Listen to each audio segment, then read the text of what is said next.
Welcome to Moonbase 2.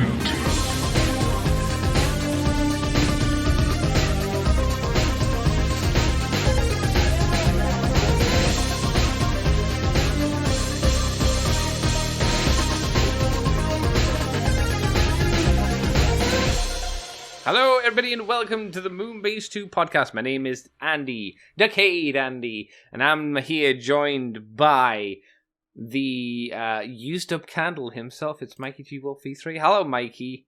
Is your wick been burning at both ends this week? That sounds questionable. Well, what's questionable about it? I feel if I have to explain it, Andy, we're both in a bad place. Oh, my God. Oh, my God. That's true, though. That's true. But how you doing, Mikey? I am grand. How are you? I'm getting warm. I'm actually going to very quickly open a door because this room's getting sweaty and moist. The echo. I don't like that. The echo. Open a door and cool down. And I don't know if you're talking because my headset's off. Come and knock on my door. There we go. I'm back. It had to be done. Come and knock on my door. Come and knock on my door. Something waiting for you. But yeah, the room should cool down now, so I won't get sticky by the end or during this podcast. So yeah, otherwise it's just been another week, Mr. Mikey. Another week. Another one. Another one. Of me waiting for my money to maybe start up again. Another one. Another one. I have to, like, a minimum to maximum maybe of 12 weeks before I can start going, oh, I got money again. Cool. Yay. Yeah. So I'm kind of in that place of, oh, I'd like to get some stuff. Oh, I can't. Oh, there's these Gundam kits I'd like. Oh, no. There's a Super Mini Gao Ranger dude. Who is that? Is it the Croc? Oh, no. Yeah, the crocodile, the hammerhead shark, and the Gao Hunter. Wolf. Yeah, that's just out now, and that looks really cool. Yeah, and it like you can do the head swap and everything else, and it's good. Yeah, Yeah. You can do all the fun stuff. I wouldn't mind getting the Gao, the Gao King. Is it Gao King? Is that what it's called? Gao King is the main one. Yeah, I wouldn't mind getting Gao King as well. I've got the original version. I wouldn't mind the Super Mini Pla version of it as well, and Grandbird or Grandfi, whatever his name is, the upgrade for Firebird is coming out next month. Cool. And I won't obviously that's on the waiting list. I won't be able to get that because who knows when the money comes in. And I know Dryas is coming out very soon as well. Ooh, yeah, like I really like Dryas. I was looking through some shops and like, oh no, my local or my regular supplier just got the Red Leo in. Oh no, that's really cool. I want him too. What's it? The Leo Leo S or the Leo R or something like that? I don't remember his name, but it was like €30 shipped. That doesn't sound terrible. No, it doesn't for a Bandai exclusive. And they've just put up Leo Convoy. And, oh, damn. Yeah. And I'm just like... When is Leo Convoy out? Late this year, I believe, because they still have to put out Windblade, which we're going to talk about. Yeah. Is that before Leo Prime? Yeah. Leo Convoy. Windblade's going to be relatively soon, because Convoy is going to be end of the year kind of thing. Is it weird then that it feels like we've had, obviously we'll be talking about Windblade later on in the show, but I feel like we've had more promotion for Leo Convoy than we have Windblade. Originally, it looked like they were going, and a third-party Berserk Führer, which is cheaper than the regular Berserk Führer. The Führer. The Führer, the big dinosaur thing from Zoids. That's why I don't know. It's like the Führer. What? You get like a doll of Hitler, which exists. You can't get them. Which is remarkably well done. Yes, you can get a Stalin one as well, which is again remarkably. I didn't know they did Stalin. Yeah, you could get Stalin. Does he come with like a Stalin kitty? I can't remember. I just remember seeing it on like a Trash Taste video when they were going through Mandarake and they were buying stuff for the office. God. And they went, "Oh, you can get a Stalin figure." I was like, "Oh wow!" They had like a, oh god, they were spending like 10,000 yen each or something. No, maybe it was $10,000 each to get stuff for their office. So they went kind of crazy. I don't like what they bought for the most part. But if I was in a working environment like them, I would have bought a Stalin and a Hitler. And why did you do that, Andy? I was like, for a laugh, innit? I'd never want this for myself, so get it for the office. Got it for my parents. Got it for the mum. Got it for the dad. We've got all these weird hentai statues in the office now, so why not have like Hitler and Stalin chilling out? Why don't you? No, you should get the hentai action figures and have them like attack Hitler. Yeah, there you go. See? Yeah, sexy. Oh no, get the old Queen's Blade Rebel Tex and have them attack Hitler. You ain't ready for them. I can't remember who it was, but I remember it was one of them looked at like Mazinger or Get a Robo and said, "Oh, it's a Gundam," and I was like, "Fuck you, you don't know anything." They're doing an anime podcast. I know. It's an anime podcast. I know. A very popular anime podcast. I don't think, like, if you like anime, you probably watch Trash Taste. It's very good. It's very... all three of the lads are entertaining. But man, I do not agree with their choice in anime. They really like their One Pieces. They really like the JoJo's. And I'm just like, okay. They are in the anime crowd what we would call normies. They don't like mecha at all. They're not into the Gundams or the super robot stuff. They're bad people. They're bad people. And I think I saw one where they were actually arguing like against ReZero, and I'm just I don't think I saw that one. You don't have an argument. Yeah, ReZero is really good. You need to accept the fact that you are in the wrong, as all. No, they can't be against ReZero because I know one of the guys, Connor. Every time he goes to a crane game place and does a massive, let's spend $500 doing crane games. Yeah. He always tries to get a REM. He's always like, I'll get... So he can't hate. He can't hate. Maybe he hates the show. Yeah, but which would be weird. Maybe he's a weirdo who likes maids. I mean, that's... Yeah, but he's getting figures of like her when she's not a maid. Maybe he just likes maids. I guess. I don't know. Basically, everyone who thinks different from me is scum. That's fair. I can understand that. It's a very reasonable position, Mikey. Very reasonable. But we're here today, everybody, as usual, talk about Transformers, Transformery news and Transformery bits and things and all that jazz. So, Mikey, we may as well kick off with, this is an amazing story, but I wanted to throw in because it is a story that I think is the best repaint, one of the better repaints you can do for a figure, and New Age N27X have done it. They're doing the Tromo, which is a legend scale of Toxitron. Yep. Legend scale being the best boy. It is out of the N27 David, which is obviously Optimus Prime. Why would you think anything else with it being called David? He has been repainted to be in Toxitron colors, actually adding a little bit more to him, because I don't think I've ever seen a Toxitron with bright green, let's call them eyebrows for Optimus Prime. Does seem to be new. I kind of like that. It adds a little bit more green to the face. And a bit more personality, it makes it look like he's got expressions. Yes, I agree. Yeah, 100%. He's bright green and purple, as it should be, with red translucent bits.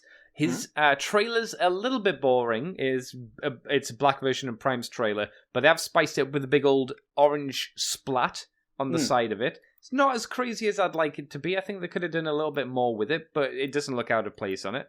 And he doesn't seem to come with anything else that's new. He's just probably the best color scheme. Gun new.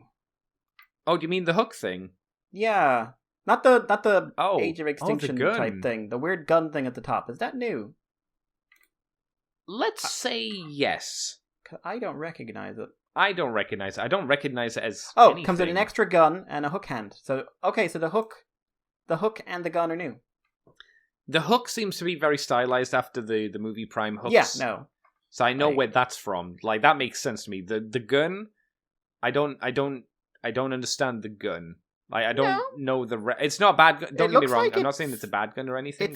I think it actually is a movie gun because it goes on to, you take off the fist and it goes in like a movie gun does. Oh, okay. Yeah, I guess that makes sense. I realized he could only have it like in his, like, you pull off the hand and you do that. I just couldn't figure out the design. You might be right though, saying it's a movie one by doing that, I guess. Strange though. But Toxitron. Yeah. One of the better color schemes you can go for, I would say. I mean, it's interesting. If I was going for this one, this would be the one I'd go for because I love Toxitron. Would you do this as the white Ultra Magnus Shattered Glass version? So in Shattered Glass, Toxitron is Ultra Magnus. You see what I'm saying? Because it's like it's not boring to look at. Yeah, you can but then justify it.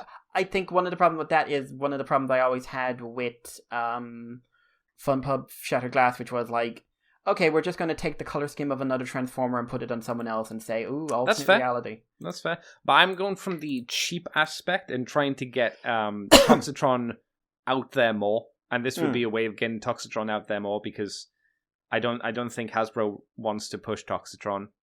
No, unfortunately, they do appear to be soulless. Yeah, well, it's same with G2 Grimlock as well. I'd like G2 Grimlock as well. Like the orange one, the never released one, not the blue one. Blue one's a bit dull. Orange one with blue tiger stripes. That's the one we should have got. Do you have anything to say on Toxitron or Toromo?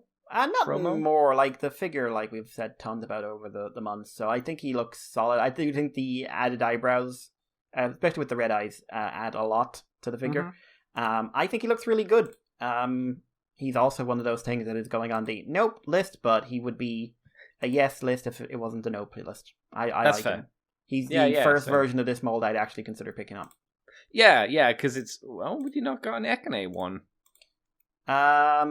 If you could, theoretically. I think I'd probably rather have this. Oh, interesting. Okay. All right, that's fine. I'm not against that. Mikey, do you want to take us on to the next bit of news? No. I gave you this one because it's a bit crap, no, but I've also made sure I've given you good bits of news to talk about as well, so give and take. So X-Transbox have revealed, apparently by DeviantArt, of all things. What? Yep, the designer put the models up on DeviantArt. Okay. So, via DeviantArt, TF The Lost Seasons, who I remember from the old fanfic days. Oh, wow, really? They're a thing? He used to do some, like, artwork profile kind of things. Or, hang on. Oh, no, so this is inspired by his work, but is not... Okay, so he drew this. He drew a Bulkhead out of this design, and then someone ripped him off.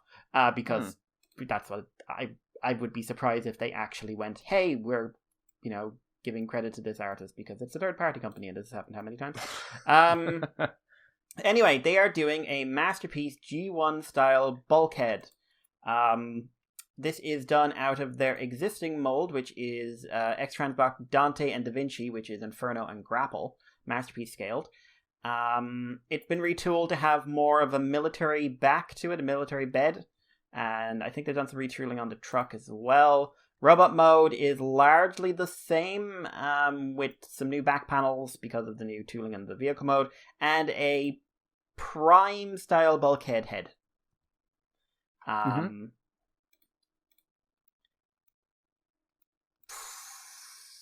What do you think, Andy? I hate it. That's fair. No, that's a fair response. That it looks like they murdered a Grapple and then murdered a Bulkhead and glued them together and said, look, they're friends. Yeah, it feels very legacy. Yeah. It's like this is Bulkhead's head on the wrong body. Like not completely even like on the wrong body. But like they didn't even stylize the head to make it look like it suits the body. That's the problem. Yeah, it is it's probably more Transformers Prime Bulkhead head. But without it's like he went on a diet or became really anorexic, as a robot can obviously do. Yeah, and it's lost all of his silhouette, all of his personality. Yeah. It's just literally, I guess we had a Bulkhead head lying around, let's shove it onto the body, or we had all these extra spare bodies going around. It just feels wrong. Yeah. I just don't like it at all. Nothing about it I like. The size of the head is all off. You got this really round looking head on this really square body, which is like there's a reason his head is round. It's because his whole aesthetic is quite circular. Yes. I don't like the long legs. I don't like the fact it's just a retool of a G1 toy. At least they gave him his Wrecking Ball, right? No, they gave him a gun. What do you mean? But he always uses a Wrecking Ball. Yep, he does. In every major piece of fiction Bulkhead has ever appeared in, he has a big Wrecking Ball. Does the Legacy version have a Wrecking Ball? I can't remember. Yes. It does. Okay, so even the Legacy version has a Wrecking Ball. Even the Legacy version. Even the Legacy one. But yeah, it's... Oof. The vehicle mode looks nice. It doesn't look like Bulkhead's vehicle mode, but it's nice vehicle. It has a weird Lost World vibe to me. Like that T-Rex should be pushing over. But I can see that. Yeah. I look at it and I'm just like, It's doing the thing I don't like about Legacy, which was one, here is a version of a character we don't see very often from non-G1 fiction, who is not going to be represented. If you're doing the we're lifting it off the character model thing, then do it lifting off the character model. Mm-hmm. Or, if you're doing something like Mastermind does this fairly frequently, hey, we've got this existing mold we want to turn into another character. We're going to stylize it, and stylize the looks of the existing character to make it look like it's from the one toy, and it all flows into each other. They don't do that either. They literally take a Prime character's head and drop it onto a G1 character's body, and I don't like it. Yeah, it aesthetically just doesn't work, and looks kind of lazy in a weird way. Like, if you're going to do this, redesign Bulkhead. Please. Properly. Please. If you wanted to do, like, this kind of vehicle, I don't think Bulkhead was the right choice to do this. I don't know who you do for this redo. I can't imagine the Bulkhead fans are going to want this. You know what they should have done? They should have a movie Bulkhead. Movie Hound. Because I'm looking at this and it's got a military star on the side.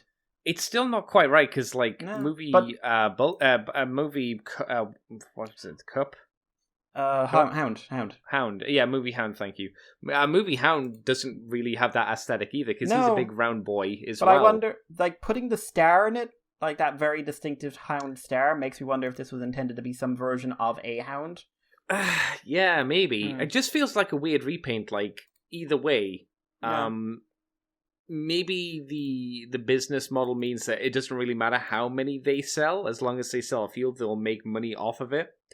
But I can't imagine, maybe I'm wrong, but I can't imagine they'll make massive amounts of sales from this, because I don't see who it's meant to appeal to, personally.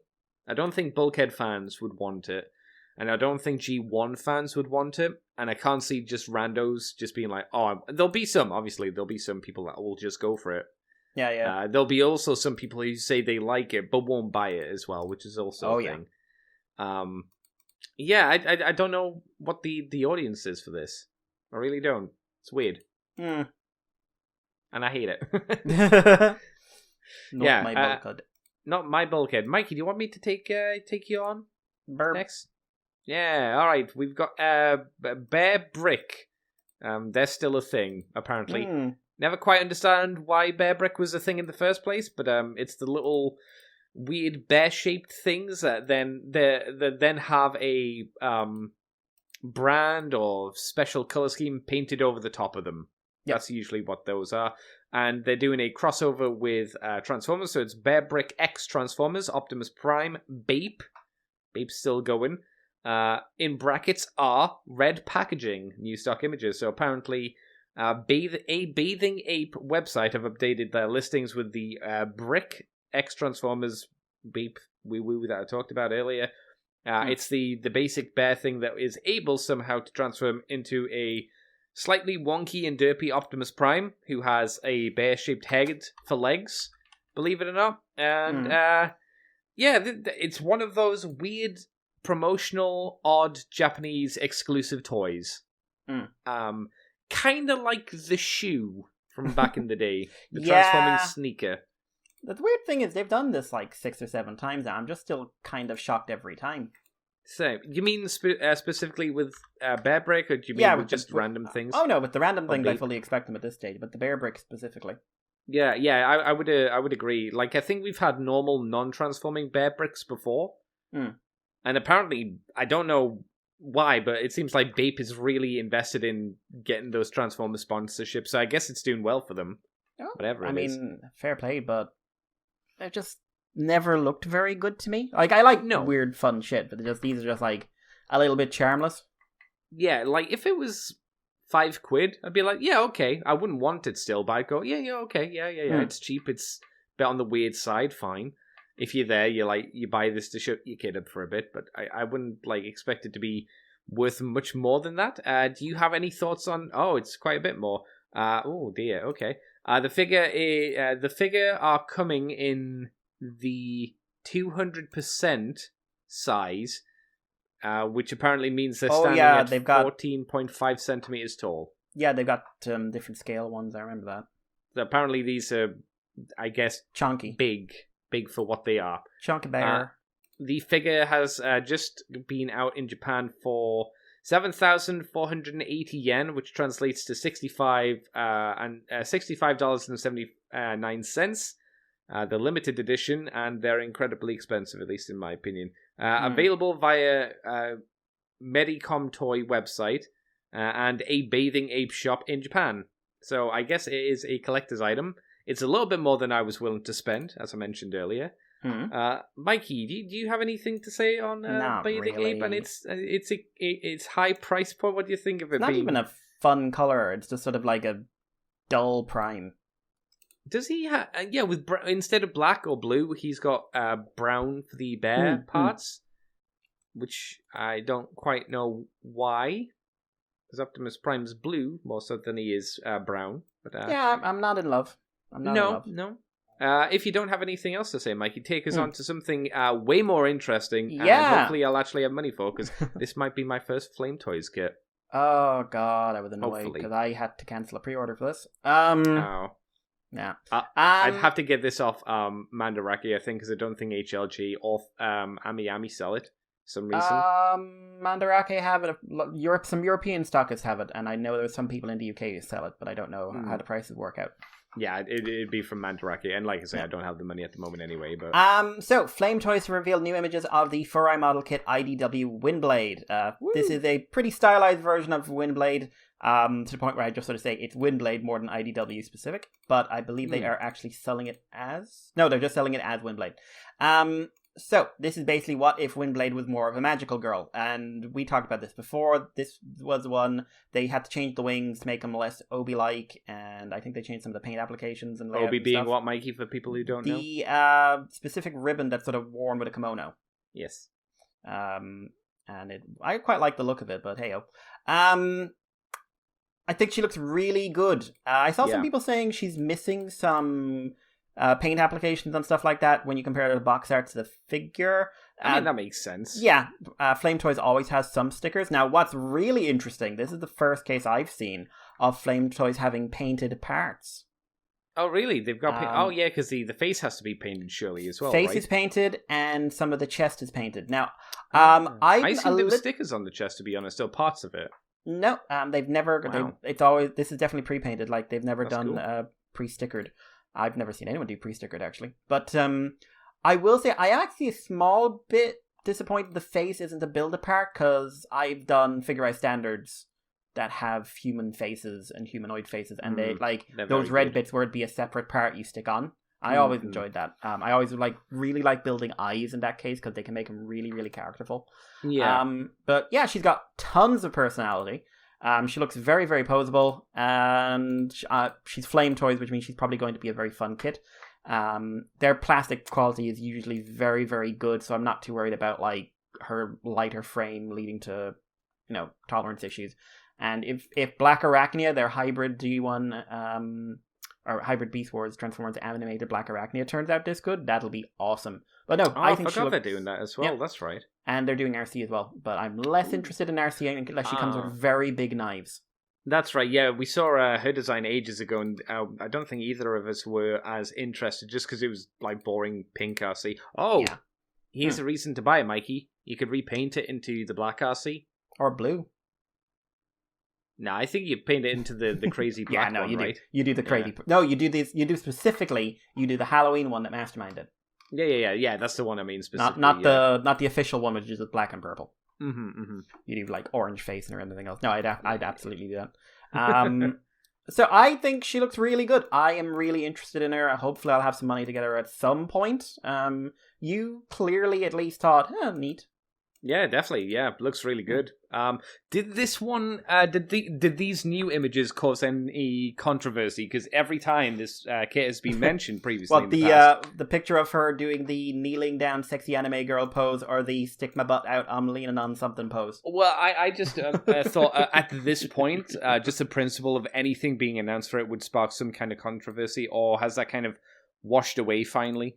I have no idea, to be completely honest. I haven't been on social media all week, really, in any major capacity, in terms of, like, looking at what anyone was saying.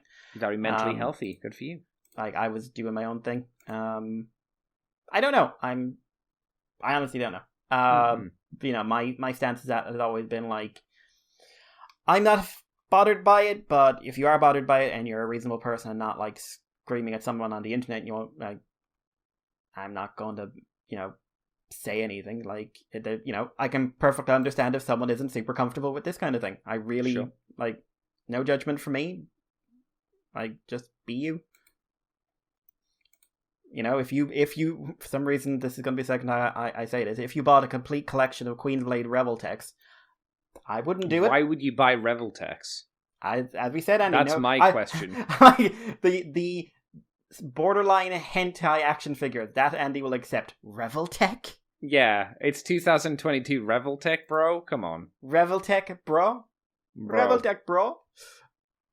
But no, I think she looks really good. It's interesting that she seems to be taller than the stylized G1 Prime that they did a kit for as well. She's just a little bit taller than the Earthrise, Kingdom, Legacy, Siege, Optimus Prime. That one, the one that's been out loads of times. Yeah. She's a little taller than him, if you wondered, it seems. They're like good size kits. It's her being slightly bigger than the G1 Prime that I find interesting.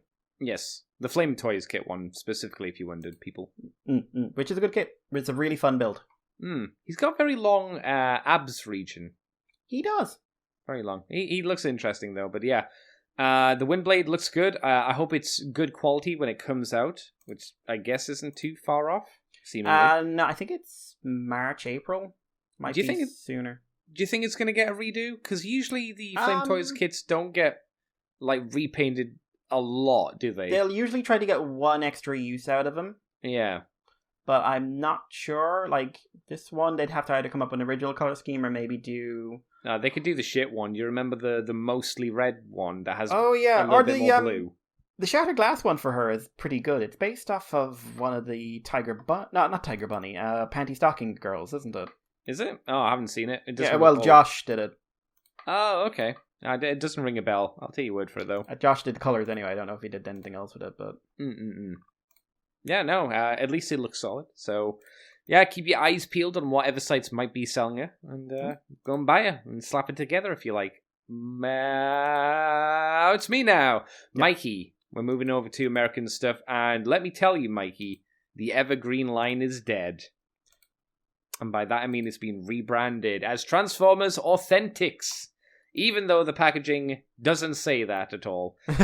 We have images as of, I think it was today. Yeah, it was today they popped up. We have Authentics Alpha, Wheeljack, and Authentics Bravo Arcee. Why Alpha and Bravo? I don't know. It doesn't actually say, because it doesn't say Alpha or Bravo on their packaging either. These seem to be very basic Transformers. They're apparently meant to be very cheap as well. I think I heard rumors saying they're $5 or something like that. I've got one. I got it in a secondhand shop though, so. Okay. I think these ones are meant to be $5 or something like that when they come out. Whether that's true or not, wait until they come out. They're very basic. They're clearly for young kids to get them, I guess, hooked into the G1 aesthetic as of the usual lines. How do you feel about these, Mikey? Because I think the packaging looks terrible. The packaging is bad. Packaging is lazy. I think the figures look fine for what they are. I think people are way too excited about this RC. Why are they so excited about the RC? I saw that as well. I saw a lot of people being really hyped and didn't get it. She doesn't have any back kibble. Yeah, but she didn't have any transformation forearms. No, not forearms. She didn't have any biceps. She just has car doors. Yeah. She doesn't have any feet. Yeah. Where are her feet? But they made her G1. Okay. Well, she doesn't have a backpack, I guess, like you said, so... Cyberverse did it better. Yeah. She also doesn't have a round peg for a gun-holding hand, again, for some reason. True. What is it with RC and having weird square peg-shaped hands? Instead of the universal circle. Well, you can't have that and have open fingers. Is this like discrimination against female Transformers holding male Transformer guns? Oh, God. Is this it? There's probably someone who got really outraged by that. I don't know if they'd be like, oh my God, why are women holding our guns? Or, oh my God, why can't women hold our guns? Or why can't we hold This is turning into a controversial episode. Because Wheeljack has a round pegged hole hand. Maybe it's the idea that they want to keep the hands looking more feminine, and thus it's easier to do the square hand. I don't know. It's weird. I don't think either of these figures look great. I think Wheeljack looks a little bit better because it looks more like what you expect Wheeljack to do. I think if you were going to do Arcee in this more basic form, you can't really do the G1 version of her because that was a design that was never meant to really transform to begin with. No. So, well, we've been over that more than once. But yeah, definitely. Many people have. So maybe either don't do her or do, I don't know, a design of Arcee that was a lot better, like I don't know, Transformers Prime or something. No, Andy, shush, go to sleep. Okay. Go to sleep. I don't know. I don't think these are great. The Evergreen, I can't even comprehend why, apart from maybe legal reasons, why they dropped the Evergreen name, which was very much a background thing that I guess only fans really knew that it was called the Evergreen line to begin with. Yeah, it's a weird thing. Like, I think the Evergreen line is very much similar to the Align continuity in that we had this like brief period where there was an alignment of aesthetics and various themes, and I think we're starting to move away from that again. Feels like it. Especially since, for the most part, they've never used the Evergreen designs for toys. No, they have slapped the images that they made onto just tat, basically. Yeah, they've shipped toys. it out to other people. Yeah, but yeah, for the designs, I can't really think of them using them often, apart from the initial release at least. It's weird. There was also some Legacy core figures announced. Specifically, we got Skywarp, who's Starscream, but in Skywarp colors, with a no weird guns. cat. Well, not guns. He And doesn't tuning have his fork. null rays at all for some reason. He has this weird, like, Tuning fork. Did you say tuning fork? Yep. Yeah. I know why. Oh, why? Please tell me. Look at the other weapon in this picture. Oh. And did you know Rodimus comes with a half a sword blade? Oh. So what we have here is what we call an interlocking gimmick, Andy. Oh, yeah, build a weapon. Yeah. Unfortunately, they've done it in such a way that the individual parts, while they may form a weapon of some prestige, do look rather shite alone. Yeah. Why would you have a build a weapon? Because they've run out of ideas for the Build-A-Figures. But why would... They did fossilizers and they ran out of ideas. I'm not quite sure what, like, it doesn't even look like the Star Saber or any kind of, like, known Transformers weapon. It just as far looks... as I know, it's an original design. Yeah, which is fine, but this is... But you need to make the individual components look good. Yeah, I don't know. I think, like, taking away Skywarp's null rays is there is a little bit... part of the look. Please tell me you didn't take those away just because we wanted to give him a tuning fork. I think it might be, right? That looks really bad in vehicle mode. It looks like he's got like he's gonna like try and grab a toy from a claws machine. Yeah, he's like a little pincher thing. He comes along and pinches somebody and scoops him up. The clamps! And the other one that was shown, which is a lot more important, is an Action Master version of Iguanus, who you can fan mode into a bike. Now, I'm going to be fair here and say it's about as convincing as the original Pretender Iguanus bike mode. Yes, but there are some concessions you need to make with that. That was made in the early 90s. Yeah. And also, it was made as part of a set, so it was made with a giant shell, and it was made with the same aesthetic, which was really flat as the other Pretenders. Because let's be fair, until like the Season 2 Pretenders, which were like specifically, I mean, Starscream, Bumblebee, Jazz, and Grimlock, until they came along, and the wave after them, you know, being Bludgeon and those ones, their vehicle modes were shit. I like the Pretenders, but all of their vehicle, those Season 1 Pretender modes, they're all shite. All of them. Yeah. All of them. And Iguanus certainly suffers that, or did suffer that. This is 2022. What? No. Luckily, his robot mode is based on his Pretender shell, which is just as well, because his inner robot mode from the original version is very forgettable and bland. It's just a dude. Like most of the Pretenders, unfortunately. Without even a very flamboyant color scheme. So doing the thing based on the shell was a good call, and it's turned out very well. Yes, I really like the robot mode. Yes.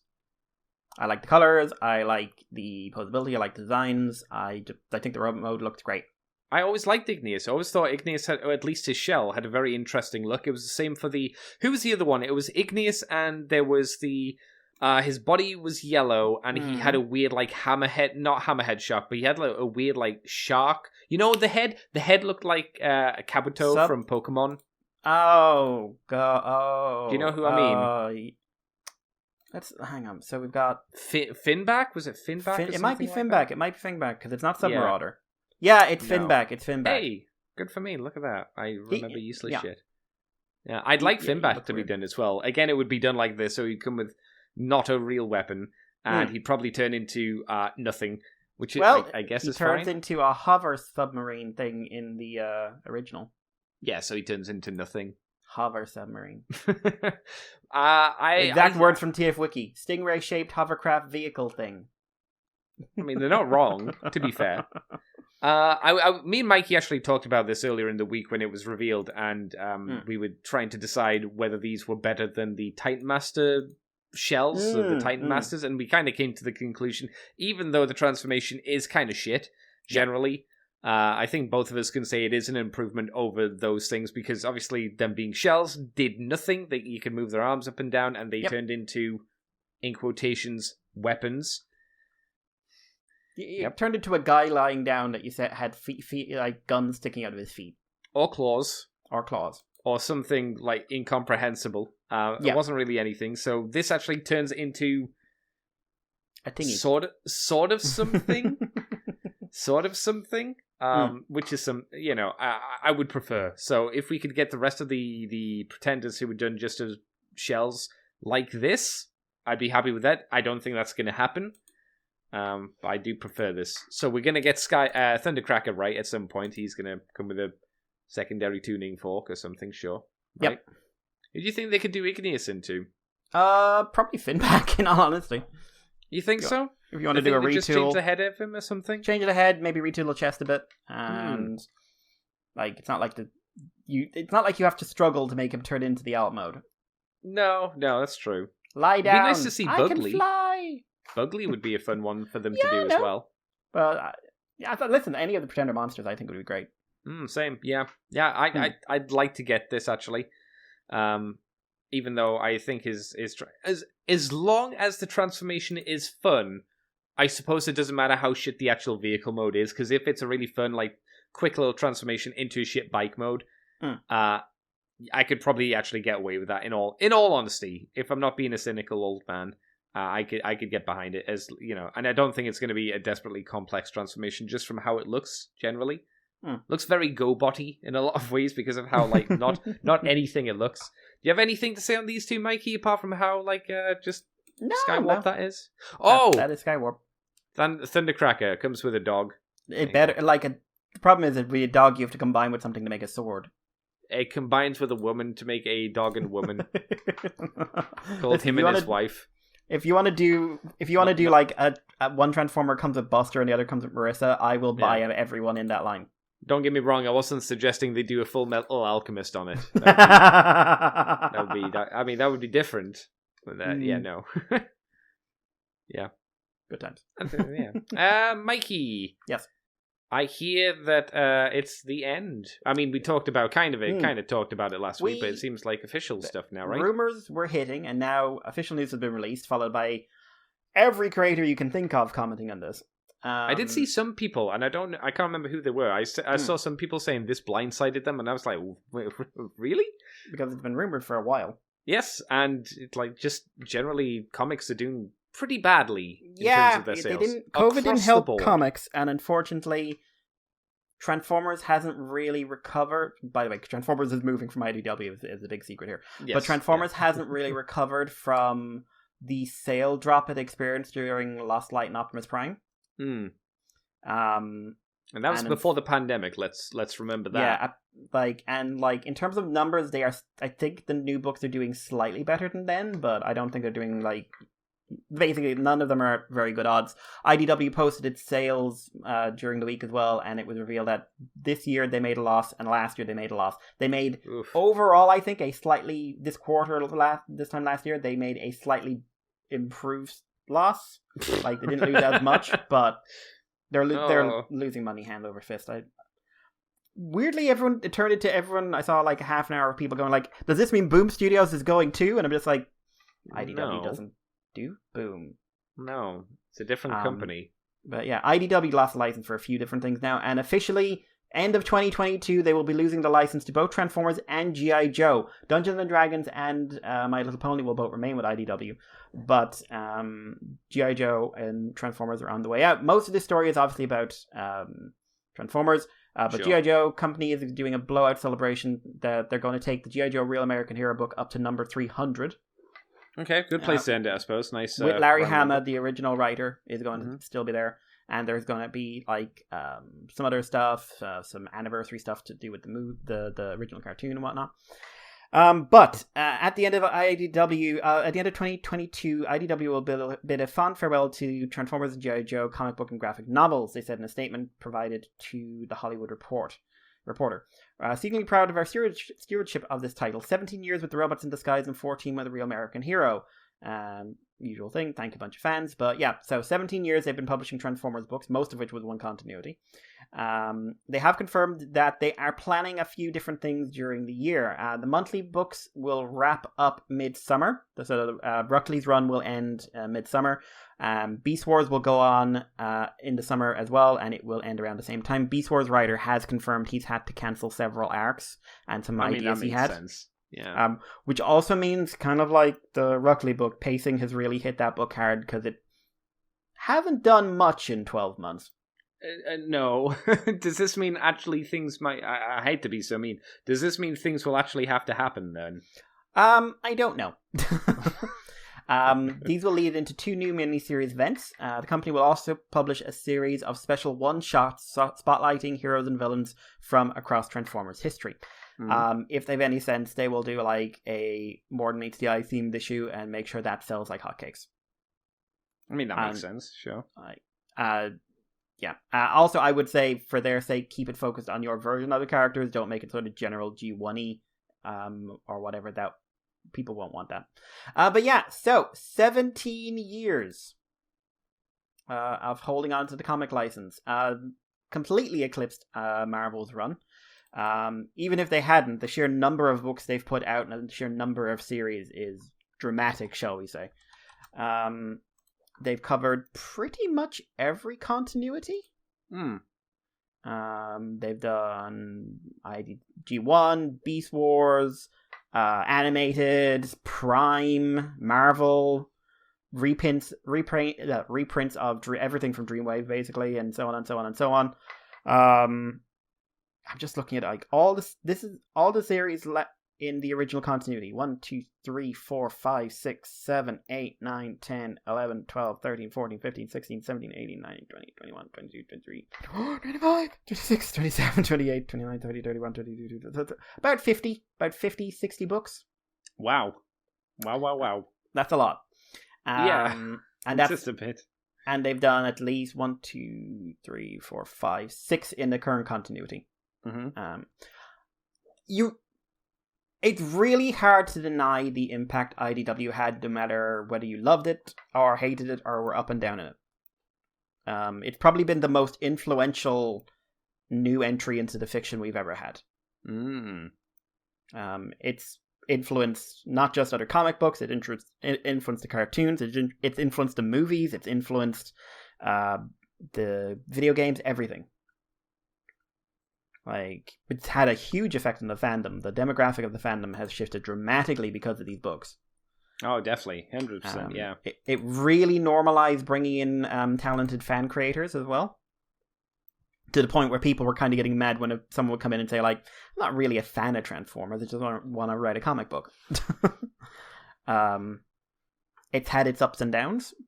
What those are going to be are going to change for everyone else. But, I mean, I kind of agree with people like John and everyone else, like, just focus on how good the run was for you or whatever. And there's been I'm very glad to see there's been primarily positivity in response to the news, in terms of like I haven't seen much, if any, ding dong bitch is dead kind of stuff. And no one used the term woke to describe any of it. Thank Christ. Which is just a Friggin' children. But like, I have a lot of affection for the original IDW run. Give me my favorite versions of a lot of characters. I will never be able to look at Arcee again without wanting her to have giant swords and murder people. Like, I wish I could say I'm sorry to see it go, though. I think last time we talked about it, I think a fresh start would be a good thing. Like, not just a fresh start like Brian Ruckley was doing, but like a complete like fresh slate, new look. Because there's there'll always be some lingering stuff if you're just picking stuff up. So doing something completely 100% new, it'd be interesting to see. It might be very generic. It might be like the original IDW run and take a little bit of time to find its feet. Be interested to see what's up. Yeah, it's good. I mean, if the Skybound rumors are true, it could go like super dark or weird or something like that. Yeah, like I've seen videos of people talking about like where they think the books will go now and everything else, and we've no idea. We've no idea if Skybound does get it. We don't know if they're going to do super child-friendly books or super violent books. We don't know for sure they're getting it. We don't know when the books would be coming out. We don't know if comics will just our version of the comics will go on a break for a year while everyone settles in. Yeah. But yeah, I would thinking it's going to lead to some odd stuff for the current books, because of some of the worst pacing I've ever seen in an ongoing story for a book that's gone on for almost 4 years worth of content. And we'll hit the 4-year mark, I believe, or close to the 4-year mark, I believe, by the end of this. Like, what are they on currently? 39, 40? So, including miniseries and stuff, I would count like they will hit probably 39 with miniseries and everything else. They'll have hit 50. So 4 years worth of content, and they just wrapped up Records, Tread and Circuits, and that did not feel like a book that mattered. But that felt like a book that was setting stuff up. So I think we're still in the stage of stuff that was written before they knew what was going on. So what I'm wondering is like, what kind of ending are they going to give a story about a war that's barely started? Like, as far as we know, Unicron comes in and eats the planet. But as far as we know, as far as I know, because I have started the reread. Oh, I thought you weren't going to do that. Did you start it up because it was coming to an end and you thought, why not? I think it's time to do it. Okay, all right. But they are not set up. Like, it feels like a few months maybe have passed. Right. Like, I don't know if that's real time or whatever, but I mean, I would say, like, I hope it doesn't end in a way where the main book ends and now the war will continue, and here's this magic blue ball with all their energy on, and we'll never talk about it again. I would kind of like the idea of finishing the book in a way of just like, and that was just one incident out of Cybertronian history, and Megatron turned out to be kind of a nothing in the grand scheme of things. Which I think that would be different. If you did it right. I emphasize that. But yeah, like, I've no investment in the story. I think that's the problem. I'm sitting here like, I wish I could say I'm going to be sorry, or I want to see how this ends, or I'm excited to see how they'll face the challenge of ending it or whatever, but yeah, it's kind of like Lost Light all over again when that got cancelled early as well, and I was like, by the end of it, I was just so not into what the book had become. Yeah. Which is, that went from a fantastic book to just... That had enormous pacing problems as well. Yeah. I think pacing is something that really kills a book, my interest in a book. Well, I mean, pacing's an issue not just with books, but with like TV shows and movies and things. Yes. So, yeah, if you don't get that pacing well, you can lose an audience quickly. Yeah. I don't know. Andy, do you have any fresh thoughts on this? I don't think so. I think it's all pretty much the same as we've talked about before, and you covered everything else. Yeah. I would say that if you wondered why they're probably keeping My Little Pony and Dungeons and Dragons, is because they'll probably be the cheaper of the license fees to keep. Oh yeah. If they're losing money, they're gonna try and get out of it. Yeah, and I imagine like Transformers is probably the most expensive out of the Hasbro line. Then it's probably G.I. Joe that's the most expensive, I would assume. Yeah, I'd agree with that. Yeah, I mean, just I'd like to reiterate, thanks to everyone who worked on the books. A lot of really, really talented people over the years. Artists, writers, colorists, everything. Editors, John. Like, if I thank John anymore, I'm going to have my head fall off. Oh no. I'm going to miss the affection I had for it when it was really good, and what, like, the affection I had for Optimus Prime right to the end, and for Unicron and Ron vs. Transformers and stuff like that. And I don't think the next books are going to be as brave in the topics, just because I think they'll want to start off safe. Because whatever they turn into, they need to draw in a general audience as much as they can. Yes. So I think, at least for a while, I'm going to miss knowing that this book is going to have a character or a plot that's challenging on some level. Whether it's like politics or gender issues or violence or morality or whatever wonderful thing we've touched on over the years, that, like, however you felt about it, you had to, if you were reading these books and you were enjoying these books, you had to face it. Like, that's something I always loved. Is I didn't care how you felt about an issue. If the book challenges you to think about it even a little bit, I think that's a success. And I think the IDW did that a lot, but I don't think we're going to get that for a while. But anyway, I'm rambling. I do want to do some extra stuff, possibly solo stuff, on IDW in general. I tried to do it when the original continuity wrapped up, and my schedule just went completely fucking insane, and I couldn't actually manage to time anything and whatever. But I might try and get some stuff. We've got a year, so I've got plenty of time. So we'll see. Do it tomorrow. We'll see how it goes up. I will not ask Andy to come on for this. I don't think that's fair. I will do a review of the Ruckley books. Now, whether it'll be just one big review of the current continuity, or if it'll be like maybe 2 or 3 shows on different arcs and stuff, I don't know. But I'm happy to do that solo. Won't be quite the usual overview. Are you not going to rope in some other poor sucker to do it? I would try, but I also kind of want a bit of a space for my voice on this. Oh, which is rare enough for me. I like having something to play off of, but yeah. So they'll be there at some point. Don't ask me when, but yeah. And yeah, I just wish everyone involved very good luck. Yeah. So, and yeah, that's me anyway. All right, cool. Shall I move on, Mikey? Yeah. Right, so, Mikey, as you know, there is the Rise of the Beast, which is coming out either this year or next year, right? Next year. Okay, and we've totally seen a preview trailer for it, haven't we? A teaser trailer. We're getting toys a year before. We sure are, buddy. We sure are. Well, what if I was to tell you, Mikey, that there's also an animated Transformer film releasing in July 2024. 19th of July 2024. I would feel a dread I shouldn't be feeling, but as would I. I should be excited by that news. As you'd think I would be as well, but yeah, these are obviously rumors. Rumors apparently reported by Eric Davis has tweeted out what seems to be a schedule for Paramount's upcoming films. Obviously, the animated Transformers film being one of them. Let me announce the other ones. Spoilers, I guess. Godfather 50 Years.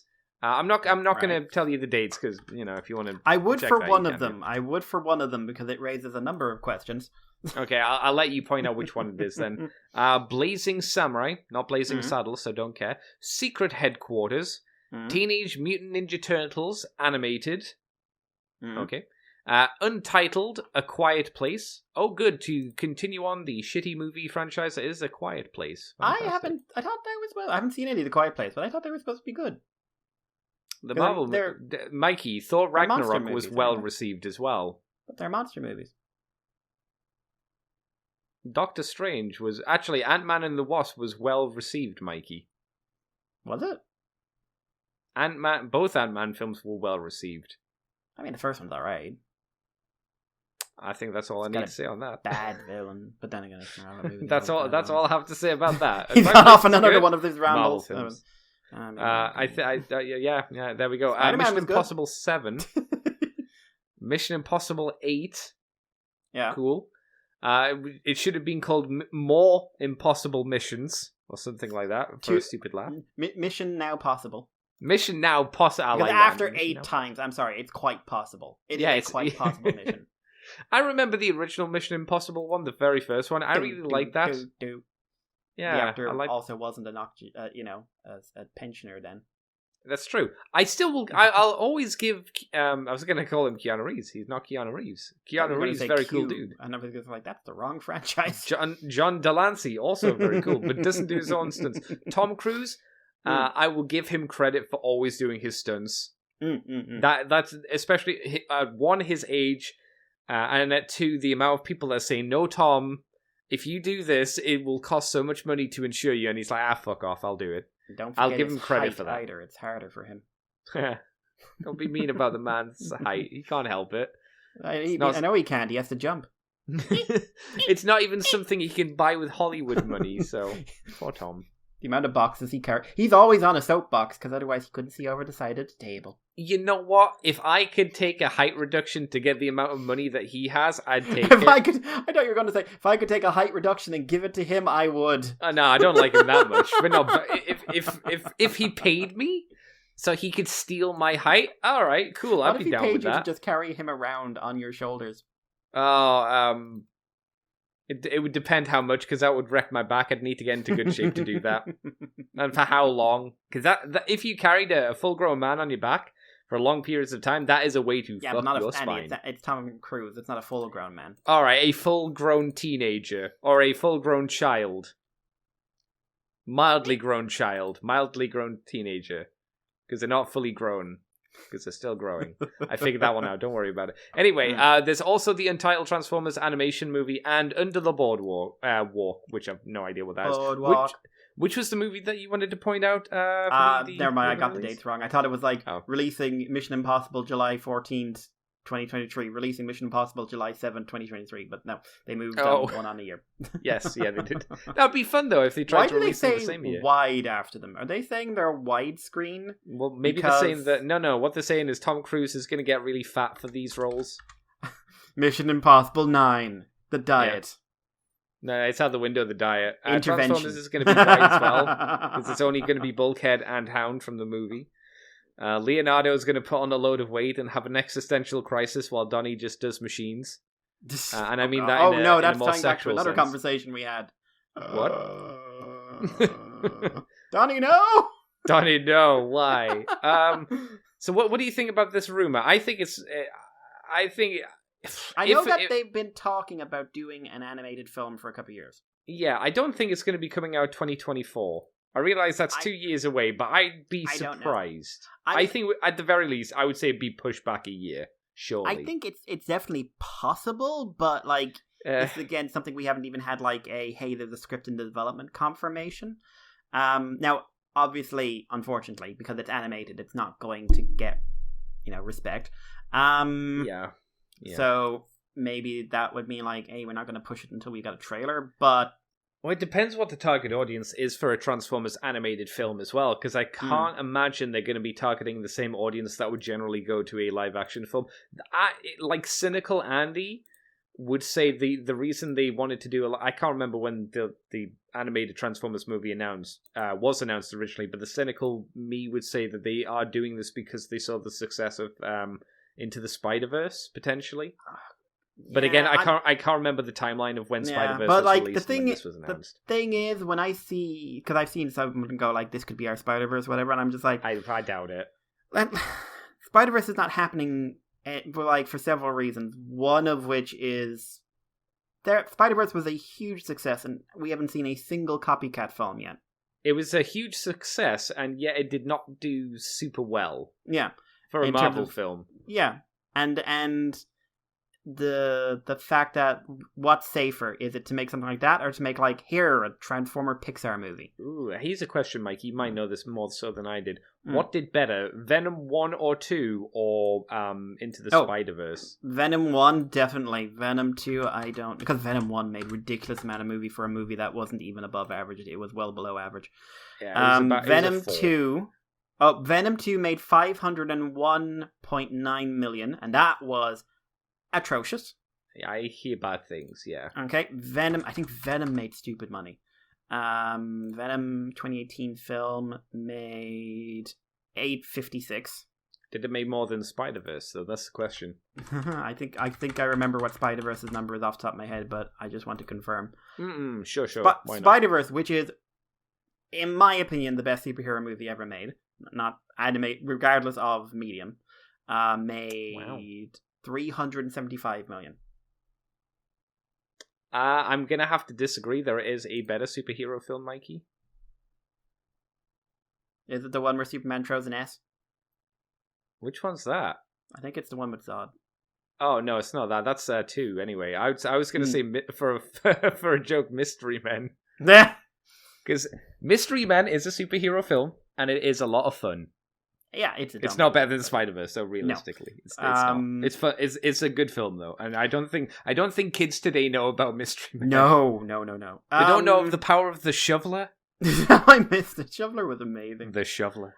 But I was surprised by the fact that my reaction was, because as I said, this is something I should be really excited for, and I'm not really. I'm suspicious, if anything else. I think obviously we need to see a trailer. That'll give us a little bit more of an idea of the tone and the feeling and how the film looks. But I am open again. Cynical me, it will look like G1. I'm sort of more worried it would look like Pixar or How to Train Your Dragon or something like that, and it would basically look like every other animated film. Yeah, I don't think that's out of the realms of possibility, but it will be a G1 version of that style. It will be G1. It will absolutely be, like, they will roll Peter Cullen out of his crypt and make him do it. Yeah. Oh, I can't remember if it was this week or last week. Did you see the poster for Blade, the new movie Blade? I didn't know there was a new movie Blade. Yeah. They're doing a new Blade movie, and I saw the pictures. So I was like, "Oh, that's not Wesley Snipes. He doesn't look as cool as Wesley Snipes did." Hang on, I'm gonna Google Blade. It's only like one teaser poster, and I was like, "Oh, this is not going to be the Blade that we saw back in the day with all the. It's not going to be blood and guts and people dying all over the place. It's not going to be that film. It'll have better CGI." Not hard. That's not. It's a Marvel movie now. There's no joy. There won't be anything about it. Oh god, that's the poster. Yeah, it's pretty like he looked like the guy looks weird, right? Like it looks like his head's like lower and his shoulders are like higher. Like it looks like he's got this weird hunch going on. At least to me, looks like your dad going to a convention. I mean, or us, I suppose, because we're the age of that. I have to admit, I'm not exactly like interested in Blade anyway. So he's just kind of like every other ripoff vampire. And please, I know some people will say Blade has been an amazing comic. I hope he has. But you cannot say the concept was original when they did it. I always forget Blade's a Marvel character. Always. I remember it. I know him. But when you say, hey, Blade, I'm like, from the Wesley Snipes films. Even though the first time I saw him was, he was trying to kill Spider-Man. Oh, yeah, I remember that. And he had a friend in like a van following him around. Yes, he did. To be fair, his design improved a lot since that Spider-Man cartoon, the 90s Spider-Man cartoon, because his design in that show was bad. It was stupid. It looked a lot better when Wesley Snipes was dressed up as in Kevlar armor, effectively. Yeah, there you go. Mikey, do you want to end our news? Actor who's playing Blade from something. I'm trying to remember. You know Wesley Snipes? No, the new guy. He was in something, and I cannot place him for the life of me. Do you know them personally? I don't know. His face you don't know if you know the actor personally or not. He was in it. Oh, he's a voice-only cameo in Eternals? There's no way you know that guy personally. Oh, he was in Alita. That's where I know him from. Battle Angel, which is a weird manga, if you ever read it. But maybe he was fine. It's a manga that turns out to be very shonen, and it does not set itself up to be. No, yeah, I could believe that. But then I could also believe it was very shonen. The longest tournament arc I've ever read. I don't think you've read Yu Yu Hakusho then, right? Because the Yu Yu Hakusho stuff's pretty... Really? Wow. I heard that was legendarily long, Yu Yu Hakusho. This is as long or longer, I can guarantee you that. Holy crap. It's insane. Just didn't stop. But, yeah. Like I said, it's one of those moments where I'm like, I don't know. A couple of years ago, I'd have been like bouncing off the walls for something like this, and now I'm just Blade. Andy for Blade. Transformers animated film, and then like it's kind of like, hey, you're doing a movie after Bumblebee. Cool, you're making it sound more like the Bayverse. No,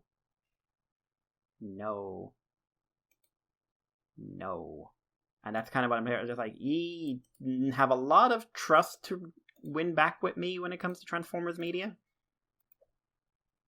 and I'm not sure you're going to. I don't know. We're gonna have to wait for a trailer, and maybe that could turn us around. But then I'd still be very cynical, and guard myself against disappointment. Like I do a lot of the time. So there you go, Mikey. Do you want to take us away with the last bit of news? Yeah, we have some convention news convening, if you will. So it's been confirmed that Robin Atkin-Downes, who was a voice actor on Robots in Disguise and Revenge of the Fallen, will be Robots in Disguise 2015, will be appearing at TFCon Los Angeles on March 11th to 13th. That is going to be at the, where is it this time? They usually say in Los Angeles. They don't actually say here, and I'm sorry, I've forgotten where it's a very small city, Mikey. Don't worry about it. L.A. Next to the big sign. That big sign with the H. Yeah. In the same article, they've got, like, in the forum stuff, they've got the good old Dimooch is going to be there, but I guess poor Dimooch didn't deserve his own front page. Oh, Dimooch. Yeah, but Dimooch is going. Great colorist. Los Angeles Marriott Burbank Airport Hotel and Convention Center. There you go. There you go, yeah. TF Nation, however, has announced two guests, one of which is Gary Chalk. Not going to explain to you who Gary Chalk is. He's the general from Stargate SG-1. Yes, he was very Russian. Yes, he was.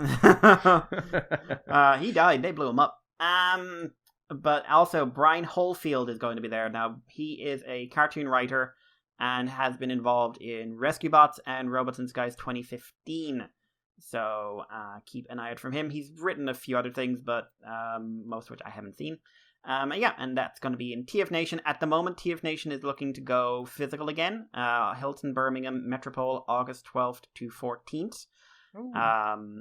If they do, they do. If they don't, we don't. We ain't going to complain because of the way the world is insane. Sure. That's the news. Wow. All right, cool. Good stuff. What have you been up to this, Mikey? What have you done for fun, son? Wow. Matthew McConaughey haunts my nightmares. Sorry, who? Did you... I said Matthew McConaughey, but it's actually Owen Wilson. I was going to say, I thought I heard you say Owen Wilson, but then I was like, I don't think he said Owen Wilson. I think he said a Japanese girl. I was stretching. To be fair, I could see Owen Wilson haunting your dreams, just like, you just hear, you go outside in the middle of the night, and from the forest you hear a, wow. Yeah, okay. Oh no, he's coming again. No, you're going closer. You find one Owen Wilson like eating a person, and then he turns around and goes, wow. And then you just hear from the trees, wow. And you look up, and there are thousands of Owen Wilsons in the trees. Wow. Oh dear. I will say, Andy, by the way, I think we have it better than Turtles at the moment for movies. Oh, movies. Okay. TMNT Next Chapter 2023, being directed by the guy who did Mitchell vs. Machine, which I hear is good. Script by a guy who did the movie Neighbours, starring Seth Rogen. And produced by Seth Rogen and Evan Goldberg. Nickelodeon president Brian Robbins, who have taken such good care of the Turtles franchise since they've gotten it, with no trying to murder it, has described the project as a next-level reinvention of the property. I mean, if it's got Seth Rogen involved, I'll believe it's a reinvention. Yeah. I love stoner humor. It's really good. I can't wait to have him involved in a character who's basically just Seth Rogen. Yeah, fuck. Why do they keep hiring Seth Rogen? Like, I'm sure he has fans out there, but his general comedy is haha, I'm high, and that's what it's been for, I don't know, he's first time I ever saw him, which was super bad. No, he's not an actor. He's not a good writer. He's not as bad as that one guy who was in Cloverfield and Transformers. What's his name is? The guy, he's in Deadpool as well. He literally can't act. Yeah. What's his name? He was like, everyone hates him now for some reason. I don't remember why. The best friend that got turned to metal in Transformers. Yeah, and everyone was like, that was a really mean death. And we're just like, I hate it when people say that in film. That seemed undeserved. Just like, it's a fictional character being killed by weird shit. T.J. Miller. That's him. T.J. Miller literally can't act, and like all he does is do bad comedy. I don't get how the man made money. But yeah, so this week I haven't done a ton. I've been setting up for like a return to a very busy. Basically my weeks are about to go kind of insane again. Yay! Wow. So I did one of the reasons I didn't do a lot is because one thing kind of ate my entire week. In terms of free time. So I would probably be less ashamed if it was, because I wouldn't have to go like, no, you don't understand, it's deep and meaningful, shut up! Oh, no.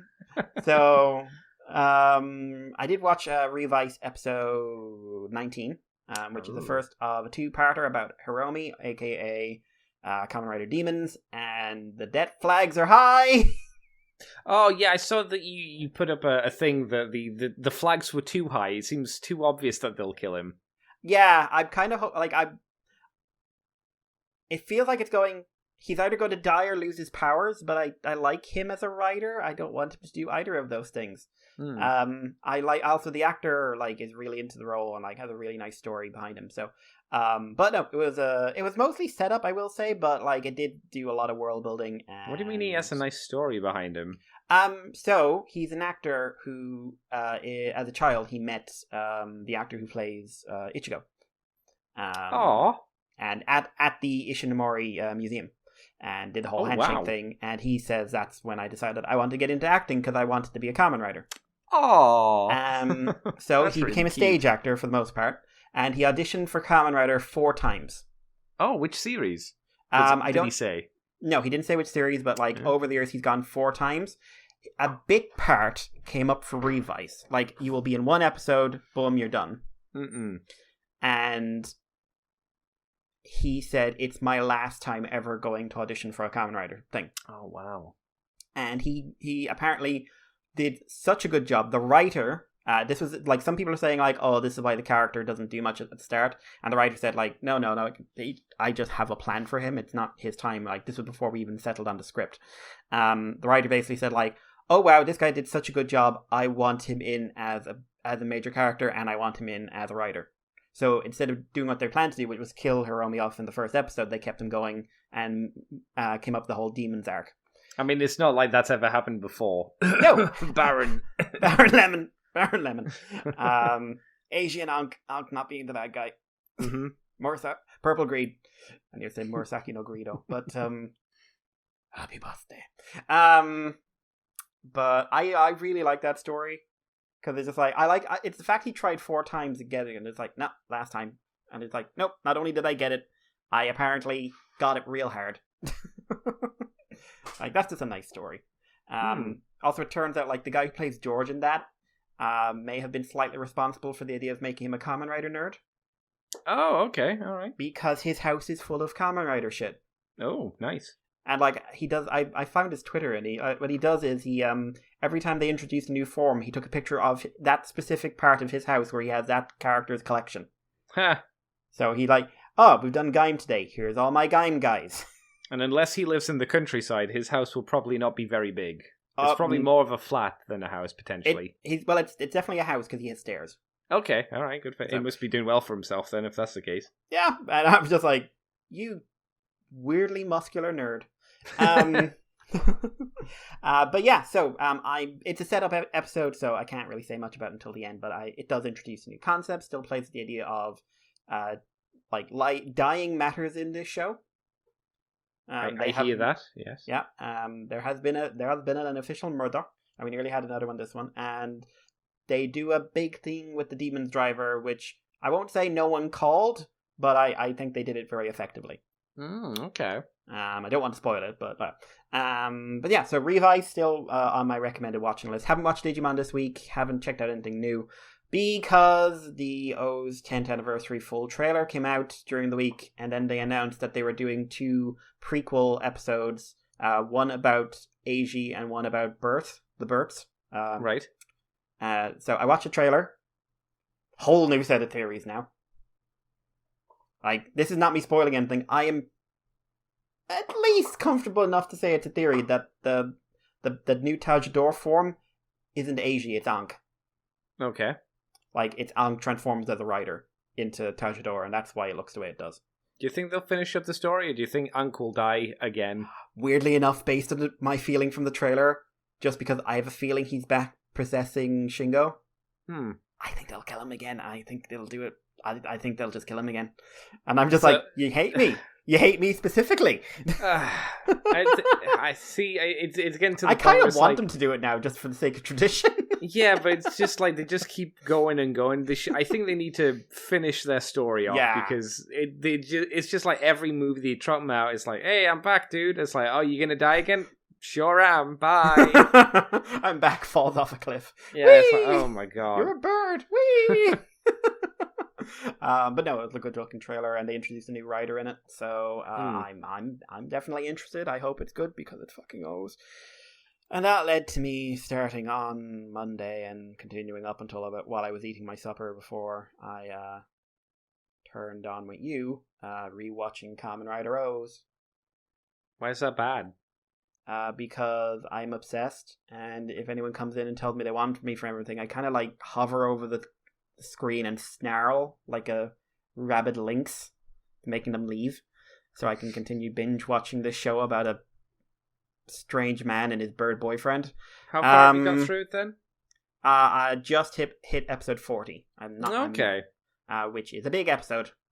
Yeah, so you're getting, to be fair, you're near the end. Yeah, but I'm also going to do the movies, even the bad ones. Oh, well, yeah. Okay, well, that's your own fault. Hey, I can't Andy. help you. Hey. I said this on Twitter today, and I think it's important to note. Beats the living shit out of all the Marvel shows. And all the Star Wars shows. All the ones that people are saying are critically acclaimed, whatever. Mandalorian wouldn't hold a candle to this if it set fire to itself. I mean, you and I, again, have both said that Mando's not good. And no, but everyone else says it's brilliant, which is why I highlight this. It's not. Bless him. And like, I don't know, we pick the Marvel show that people love. It's not as good. Like, O's is ridiculous. Like, O's is better than I remember it being. Yeah, O's is really solid. Those first episodes I usually had a lot of criticisms about. They're way better than I remember them being. They're still not amazing, but they're solid. They're great setup. And, like, in that batch, the Gatakiriba episodes are the weakest. Yes. Because they basically focus on, oh no, I'm rich, and now I'm not rich, and CGI monster. Yeah, they don't do a lot of, like, development or anything like that. It feels the Gatakiriba stuff definitely feels like we need to sell Gatakiriba, and then from there they kind of get a little bit better with selling the forms to you. Yeah. The fact the forms are always relevant. Yes. And the narrative behind the forms, like, I find it interesting. The narrative isn't that you're chasing the greed are chasing you with the combos. The greed are all excellent villains. Oh yeah. We haven't hit the bit where the big reveal about what they are, so I won't say anything about it because I know what it is, obviously. But like, why would you say it's a pretty old show at this point? Because someone has not seen it, Andy. Yeah, someone is listening to this who doesn't watch Kamen Rider or doesn't watch any of this shit or hasn't gotten around to it and has never watched it. And I'm not telling them because they need to go out and watch the fucking show. If you listen to one thing, I don't care if you've never seen Rider before in your life.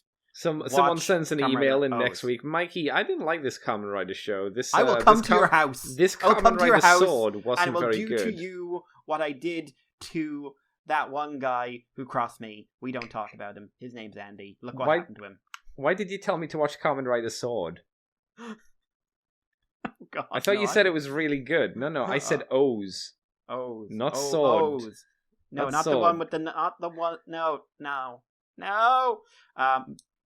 I forgot how well done Maki's reveal was. Oh, yeah. Yeah, solid. And I love the tone. The actor does a really, really solid job. Like, the guy's got fantastic serious timing and fantastic comic timing. You do know what this means, though. You're going to have to rewatch Build and Gaim. Yeah, no, I thought about that during the week as well. And just like, so, next few weeks are just going to be like O's, Exe, Gaim, Build, Double. Oh, yeah, you gotta probably Deno as well. Oof. Probably Deno.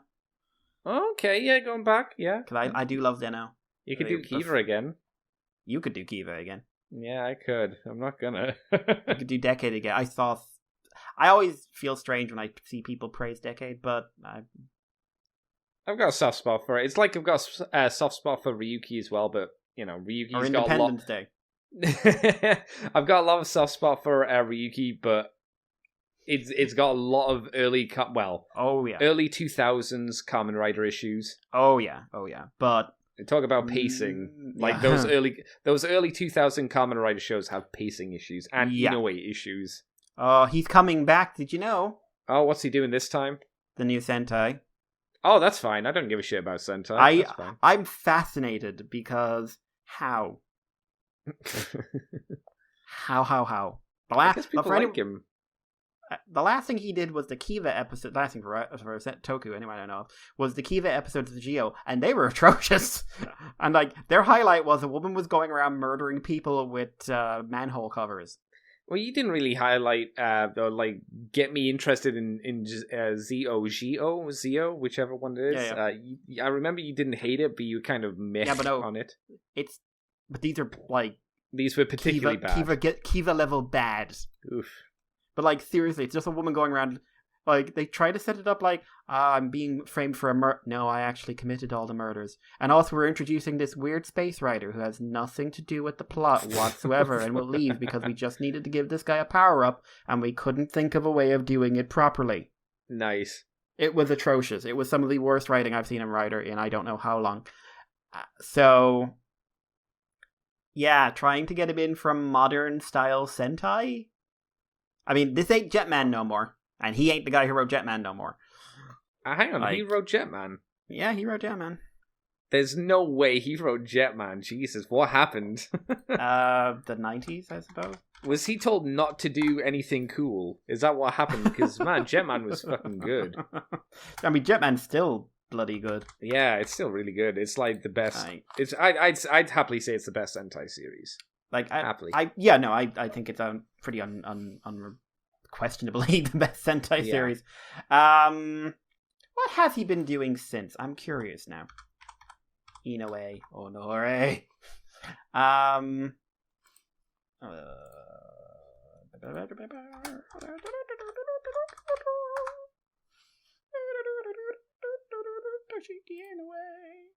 Quality Mikey singing, as usual. Love it. Very good. Very high quality. So he's been doing a lot of adaptations. Like he was behind Ushintora, but Ushintora was just an adaptation, which means he didn't actually write what he was writing. He was just sort of organizing what he was writing. Toku-wise, he hasn't done anything major since Go Reigen in 2013. Oh, okay. Which was a weird, not very good show. He was for reference, he was the main writer on Kiva, the second half of Hibiki, the normal half, Faiz, wonderful Faiz, Agito, Chingerion. I don't know which one is Chingerion. I can't say I'm excited for having an Inoue show again, but I kind of want to watch an episode or two just because, like, what the fuck? But, anyway, that was my week, really. Like, that, it's been watching O's. Yeah, that's fair, that's fair. Anything goes, Andy. It does. It's a good song. Please don't fuck it up. What about you? Well, I started and finished rewatching SSSSS Gridman this week. Gridman. It's still a good show. It's still very entertaining. As I said to you over Twitter, I highlighted the issues I had with Dynazenon, while just reaffirming that I still really enjoyed this show. It does have some points which would some story threads or some story bits here and there which would have been nice to flush out. Like how Akane found Alexis and stuff like that, and how she got transferred to the digital world and stuff like that. But overall, it's still a very solid show.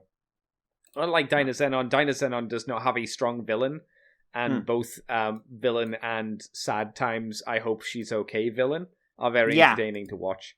I think that was one of the big issues with that. As somebody who liked the show overall, I think that was a big issue with the show. It did not have the strong villain cast. Yeah. And it didn't take advantage enough of its protagonists in order to make up for that. Yes. Also with the Dynazenon specifically, the villain and the whole backstory didn't seem to make a lot of sense because it was all very ambiguous, kind of very talked about in a few flashbacks and not much. And that's kind of the same as I mentioned with Alexis and Akane, but it wasn't important to those characters how she got to that world and everything like that. But the backstory for the villains from Dynazenon was very important, and that wasn't touched on at all. But Gridman, wow, still very good. Auntie, very fun character. I feel very bad for him. Yeah. He's like shit, and he eats garbage, and he has his eyeball cut at one point. Yeah. Yeah, really fun.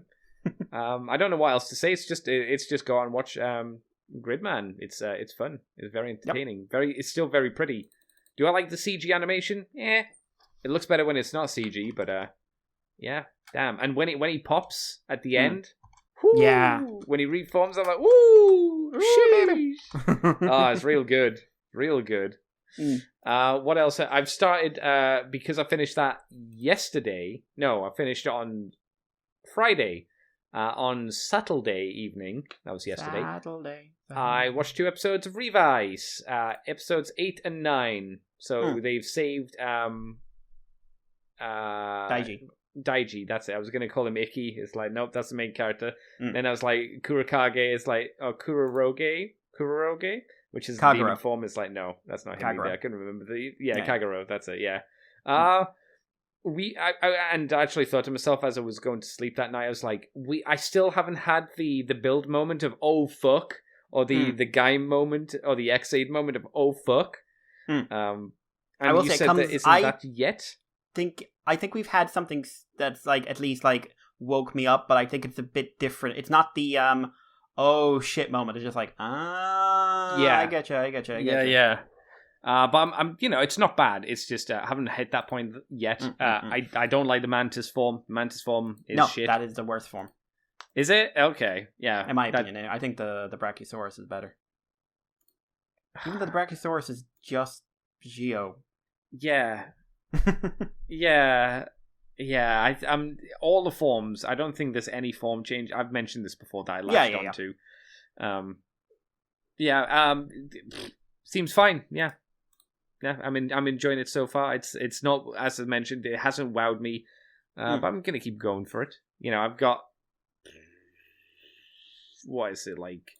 8 or 9 episodes to catch up to you. 10 exactly. 10 exactly. So that's fine. That's a 5 days worth. So that'll get me through most of next week. And I've also got Better Man, and I'm going to be watching Better Man at some point, which should be interesting. I did watch a clip of it to make sure it was working and everything, and I was like, oh, it's one of the kids. I recognize the kid. I was like, oh, he's in high school now. He was from one of the brothers of the 3G members. Yeah. Ugi, something like that. Like, oh, it's him. It is the same world. What a weird time. And I know the 2 main characters now because I've seen them, and I have them as playable characters in Super Robot Wars 30. That's neat. That's fun. So I've obviously been playing Super Robot Wars at the moment and continuing on with Battlefleet Gothic Armada while streaming. I put together some of my Warhammer figures, Araman, the Thousand Suns Sorcerer, and the 3 Exalted Sorcerers as well from the Thousand Suns. So I have glued some of them together and then blue tacked the rest because they're very kind of ornate and floaty capes and whatnot. So I think to make life easier for my kind of iffy painting skills, I would describe as, I usually parts build them, so I'll spray them up and then I'll be able to pull the parts off them and then I'll stick them together much later. And then I've just been doing a very small amount of painting here and there. Not a huge amount, but a little bit. And I think that's been about my week. I saw my buddy. No, I saw Mr. Gruff on Tuesday. Oh, cool. I went to hang out with him for a bit. We walked around IKEA as they were looking for a bed for their child. You don't need to give the child a bed. He can sleep on the floor. I pointed out that there were lots of very sad monkeys in IKEA. They were the ones that hang from ceilings, but they all had, like, instead of, like, a happy smile, they had the straight line face emoji. Where the mouth's just Jojo. A straight line. I was like, why Come to me, Jojo. Let us look upon the child. Look at the pain in his eyes. All he does is suffer. All he does is cry. I was like, why would you make a cuddly animal monkey where the expression is just like flat? It's no emotion. It's wanting to die. Life is so boring for it, it just doesn't want to live anymore. Why would you do that? What a weird choice. Jojo, this will be you one day. All of us will suffer. It is the way of the world. It is how things go. But I think that's it, yeah. Because I can't buy anything at the moment, so yeah. I've been watching a few streams from the Total War Warhammer 3 kind of previews, because streamers have got their hands on it, and it looks really good. Streamers being the ones that are in the know, you know, they're the Total War people, so they get early access and stuff, so I've been watching them play it, and it looks great, and I'm looking forward to playing it next month. I have enough money saved up to buy that, and then that's it. That's me done till it starts rolling back in. So, Mikey, do you have any questions for us this week? I do, if I can bring it up here. All right, go for it. There's a lot of weird singing today. From Andreas. Hello. I'm not reading the first part because it's him mocking me. What's he mocking you about? And what are they mocking you about? It is relevant to a topic you made. I will not dignify that I'm on to you. Was I right? Were they saying I was right? Because I'd like to hear that. No, Andy, no one ever says that. That's true. So, That's true. Question for this week. How is an isekai story classified? And what makes a good isekai story? What got me thinking about this was I was listening to a review of Magic Knight Rayard, and a panelist mentioned that a lot of stories from the early 90s could be classified as isekai. They are, literally. That's what isekai is. Yeah. It's in the name. Isekai, other world. Rayard, El Hazard, Escaflowne, nowadays. However, in those stories, the protagonists aren't reborn and return to their world we know why the reborn thing started off. And they can return to their world once their task is complete. From what I experienced, the fact that the character died is reborn and can't return is a staple of isekai stories nowadays. Yes, because of something you're actually going to mention in a second. With regards to quality, for me, it seems a good isekai story. The protagonist is powerful but not overpowered, and their plans sometimes fail. See Jobless Reincarnation, where Rudy constantly screws up because of his horny overconfidence, leaving tension in the story. Also, in a good isekai stories, usually they experience the character made in their previous life, or lack thereof, as in Now For Me from Rising of the Shield Hero, which is coming back in April, that's right, yeah. Has a severe impact on the protagonist, lives his or her new life. Love to hear your thoughts. I'll just say, they're all Inuyasha, Rayard, El Hazard, Escaflowne. Oh my god, I used to watch so many of them. Tenchi Muyo to an extent. To an extent, yeah. I suppose it depends on the Tenchi Muyo, doesn't it? Yeah. Which series of Tenchi Muyo is it? Because the basic concept is that if you are somehow taken to another world. Now, the reincarnation story, or the rebirth/summoning story, which is now dominant, that sprung out of Jobless Reincarnation. Jobless Reincarnation was a big success and led to a lot of copycats. Now, the light novel manga, you mean? Yeah. It wasn't the first to try this, but it was the first to make a big impression. Yeah. And because we're in the world of ad infinitum. Well, it's because it did so well. It's just like, we'll make one, and then they made one and it was successful. They made one and it was successful. And I've said this before, manga is weird. Manga and light novels are weird because when an idea is done, you'll have 100 stories just ripping it off, and no one gets sued or anything. Yeah. Strange. I guess it's just different enough. So, what makes a good isekai story in your question, Andy? As we both have had 10 years of dealing with the isekai wave.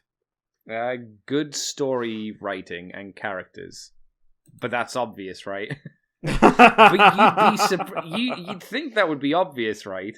But you'd be surprised how many bad isekais there are as well, or bland ones.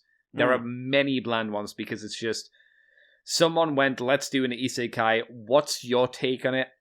And then they go and they get a load of things, a load of words, they put them in the hat and they just pull out wrestler, dog, and they go, there we go, he's reincarnated into this world as a wrestler dog. And then that's as far as it goes. One that is surprisingly close to that. It's a wrestler who's obsessed with dogs. Yeah, I mean that'll be the basic format, and then they go, okay, At least that's how it feels. It feels like they just pull these random words out of the hat, and then they go, can we put a story around it? And like, it feels a lot at the moment like gimmicky stories, rather than I have a story to tell, and this is it. Like ReZero has a story to tell.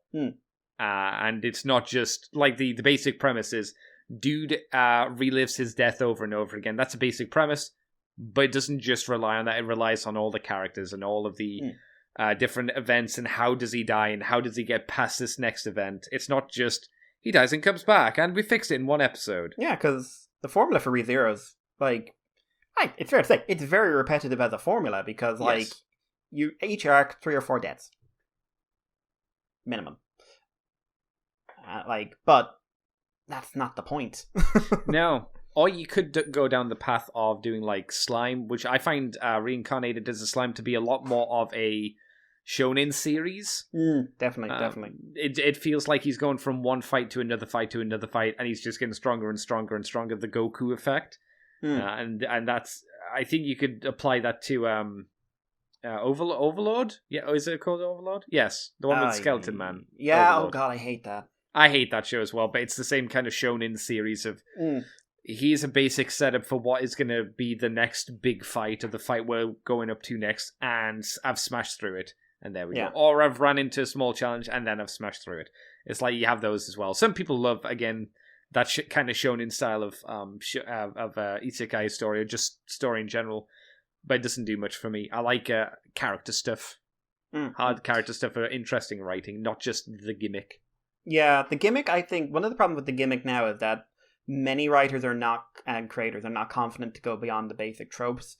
And especially since the archetype set by Jobless Reincarnation, the basic trope is kind of self-insert aggrandizing.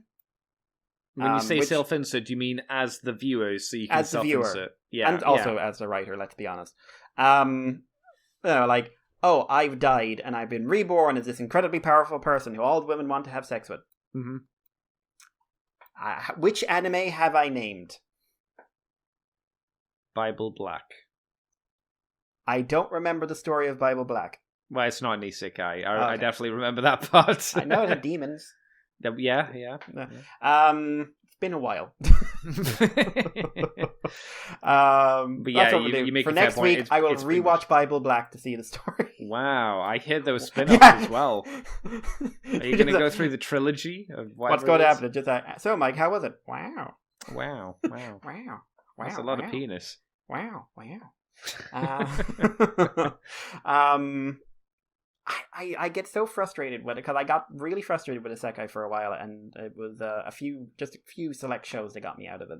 Because, like, there are some Which very ones? Out of interest. Villainous was a big one. Because I would have completely skipped the original season and missed out on a very good show. Okay. I thought you meant got you out of isekai. So No. You said Villainous, I was like, whoa! So Villainous was great. Well, season 1 was good. Season 1 was great. Yeah. I gave up in season 2, but that's like, so did the writer. Season 2 doesn't exist. It doesn't need to exist. It's a contained story. We're fine. It's like Bleach. Bleach ended. It's done. Bleach ended after chapter 50 when he saved her from the thing. Exactly, it was the end. And we never Aizen just went away. He just didn't come back. Yeah, he went away. He didn't have to go save anyone with a leak. It was done. It was fine. But story is a big one, because most of them are really like one thing I hate is isekais where the isekai element means nothing. Like Andreas, because like so many of them are like, I've been reborn. What does that mean? Oh, I'm going to grow up. Okay, what does that mean? Does this affect your life in any way beyond the fact that you remember what a telephone is? Yeah, it's weird, because usually they don't seem to change as a person. Like Jobless Incarnation, like, he seems to have changed quite a lot from when he died. So that's very important. Scumbag. Yeah. He's still kind of him, but he's realized, I can be a better person technically because I'm in this world and I got another chance. It's like, that's good. That's character development. Rising of the Shield Hero and ReZero are kind of the kings of the hill for me, because they both take the concept. The reincarnation thing is very, very relevant. Mm-hmm. Also, Shield Hero has the same structure as the old isekais, in that at the end of this, the door. He's supposed to go home. Now, I don't know what happens to him, but he's according to they've been told, you complete the waves, you'll go home. Now he at the end of the first season he went, I'm not doing that, but so Kagome said that as well. That's true. Kagome. So that's something I like. But who they were before matters as much as who they're becoming. And I've never liked in my head I'm Tom, but I've been reborn as Jack. Just like now for me is now for me because of who he was before. And like the way they did it was like, here's this fairly nice normal person who we put through hell and make into someone else by his experiences. Subaru, here's this person who has fucking donkey's worth of issues, who we put through hell and how that changes him. Villainess is just like playing on the whole thing by going, she doesn't become a new person, but she's just so wrapped up in the fact she's in an isekai. Yes. It just changes a lot of her perspective of things. Well, she's not nearly as important as everybody else surrounding reacting to her, and that's I think that's more so the story. She's a prop in some ways, but she's a fun prop. The 300-year-old witch one, which is a fun one. That's one I like because it subverts a lot of the tropes. I couldn't get massively behind it. Yeah? I gave it a few episodes. I got up to... Oh, God. They went... I think they went on holiday somewhere. Yeah, I remember that one. And I think after that, I was just like, yeah, this is fine. It wasn't Konosuba. It was okay. Well, I was about to say, the ultimate subverter. Yes, yeah, Konosuba. If you want like the comedy one, it is the best isekai comedy. If you want the one that has just seen what isekai has become and is quietly going like, y'all realize what this is, right? Yes, yeah. You realize the shit you've pulled, right? It's just like a goddess reincarnates some random nerd who got hit by a truck to the point where it's a fucking meme and gave him superpowers. And even that's been ripped off a few times. Yeah. I always love that Konosuba's approach to that is that she gave him nothing, and she was a bitch, and he kidnapped her. Sorry, when I say that, I mean they ripped off the goddess is actually shit. What was the overpowered hero one? That's just Konosuba effectively. Yeah, in a lot of ways, just not nearly as funny. It was fine, but it wasn't as good. Aqua's best girl. Yeah, Aqua's the best. Oh, well, I would say Megumin. Aqua's the best. Explosion. She's actually useful in a fight. Once. Aqua's a good girl. No, she's not. She's actually not. She's actually legitimately not a good girl. She vomits rainbows, which is a good party trick. I'll give you. She's lovely. I love Aqua. Yeah. She's wonderful. She's a joy. I should really watch the movie. That was amazing. That needs to come out on DVD. But like, even just touching on the whole like romance protagonist thing, Konosuba does such a wonderful job of kicking it in the dick. Yeah, like definitely. And while also still building up some like potential romantic relationships, but it's not about that. It's about highlighting that we love him, but he knows he knows what show he's in. Yeah. And this is about every time he thinks it's going to go his way, no, because the world hates him. I think the first season of How Not to Summon a Demon Lord did a good job of it as well, because again, yes, season 2 did not do it as well, and it just became a bit. It almost felt like I guess Phil Ness, like they had an idea of what to do for season 1, and then after that it was just like, I guess do more. Yeah, more. We could do Question more. Mark? Could do more, but I think it did a good job. It was playing with the more like racy, ecchi side of things, but what it was doing was like all these ones where the guy comes in and he's like, ha ha ha ha ha, in video game and everything else, and just like, well, he's in something that reminds him of a video game, but it's not a game. Yes. And he's not, like, the whole point of this is that he's such a... What happens when you take someone who's a shut-in and no communication skills and put them in a situation they have to talk, and they're only able to talk by hiding behind a mask? And then touching on, like, what that means in childhood trauma and how that affects your relationships with other people and everything else like that. And also, like, how many genuinely good people are sort of, like, trapping, downing themselves and trapping themselves because of how other people treat them. Yes. Which that show did really good because it applied it to all the characters, while being funny and dumb and booby. A good isekai is trying. I'm not sure I'd say Escaflowne was a good isekai, just because I just never got into the story and I kind of want Vaughn to catch fire. That's fair. That's fair. But Ray Art, I've always wanted to watch. I've only ever seen the OVAs. But I was it seemed okay from the Super Robot Wars stuff that I've played, but not like amazing. Just like, yeah, this seems like an okay story. But definitely, like, Sekai is an old genre. Oh, like, yeah. I mean, technically, you know, if you want to go really far back, Peter Pan's an isekai. Yeah. Peter set up a lot of the format. Gulliver's Travel is kind of an isekai. Yeah. He more does the traveling rather than is transported to. Yeah, like, he just makes a lot of really bad turns. I think you're going to say decisions. I'm going to get on a boat today. You should not. Don't do that. No. But yeah, that's kind of my take on it. No, I would agree. With that. Internet? No, I don't think so, Mr. Mikey. Okay, so we all agree. Rising of a Shield Hero, excellent. Coming out soon, season 2. Coming out soon. ReZero, please bring out season 3. Mm-hmm. Konosuba season 3. Where is that? Please not release... even announced. Yeah, just release it. But please release ReZero season 3 all as one as intended, and don't let COVID fuck it up. Oh. And Aqua's the best girl. We all agree. Oh wow, no statements made. We have a message from Tendermon 4. We'll go on. We'll go with this message then. Okay, while I agree that No Way Home's take on Penis Peter. I'll let that sit there because I'm trying to figure out what that was. Penis Peter. Oh, Penis Peter. That was a joke from the first one where inverted commas Flash, because he's a fucking idiot and I hate him. Was calling him Penis Parker. Oh, that's right. Sorry, yes, Penis Parker. That's right. Yeah, okay. Was pretty cringe. Their Mysterio was on point. I say. No, he can go to hell. He can go to hell. He can die. The actor being good does not save that fucking character. I hate that fucking movie. Sorry. Pretending to be a magical hero, but it's high tech. It's not only high tech; it's Tony Stark's tech again. I'm really tired of the Marvel. I'm really tired of the Marvel Cinematic Universe just leaning on Tony. Just made everything.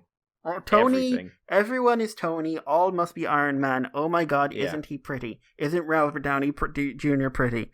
Oh! Is this why we couldn't have Reed Richards for the longest time? Because it'd have to be someone equal to us, smarter than Iron Man.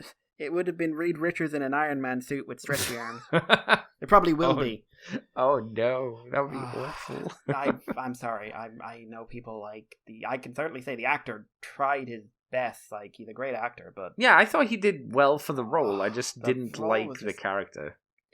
I wish I could just stop it. Didn't like. I just thought it was atrocious. Far From Home. I have literally shocked me. I have a question then, Mikey. What did you prefer? We're going for Spider-Man villains, right? But not from the same franchise. Did you think Mysterio was better, or did you think Rhino was better? Rhino. Whoa! I don't. He was a man in an Iron Man suit. If that was done in the Marvel Cinematic Universe, you know what the difference is? You know what? That's for about 4 minutes. That suit would have been Stark Tech as well. It would have had an art reactor in it. Yep. So I would take 4 minutes of bad Russian impression Rhino over bloody Mysterio done like that. Yeah, I wasn't a big fan of that. But it's high tech. I think it's meant to be smoke and mirrors. Check. I thought you were going to say high tech smut. Well, maybe goes down like a bitch when Spidey gets past his bullshit. Check. And most importantly, frame Spider-Man. Check. That's better than others got. Like, did you hear what happened when Kingpin in Hawkeye? I can't speak. I did hear what happened to Kingpin. They kind of fucked the character over quite a lot. But it's a Marvel TV series, so no shock. I saw a review where people were very angry, and I was just like, "Oh, don't fuck up Kingpin." They I mean, it wasn't the only mistake Hawkeye made for its TV series. I know nothing about it. I know you one from Bumblebee in it, and she's a good actress. I mean, it's just like the rest of the Marvel TV series. They're all bad. They're all bad. You know. And speaking of Spider-Man, here is what, in quotations, young people think of Spectacular Spider-Man. I find it funny. He linked a...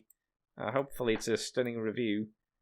Obviously we don't have... this. It was from Low Art. I haven't watched it, obviously, because we got it today. It's part 1. So apparently... complete review of Spider-Man. Oh, so yeah, there's going to be another part. Or there is another part. I don't know yet.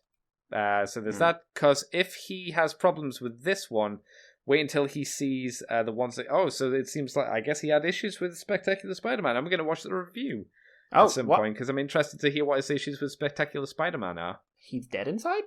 Maybe. I mean, I am, but that's not really a good excuse for it, because I'm dead inside, but I like Spectacular Spider-Man quite a lot. 2 videos, both are about 25 minutes each. Okay. I'll have a listen to what this crazy person has to say. Sure.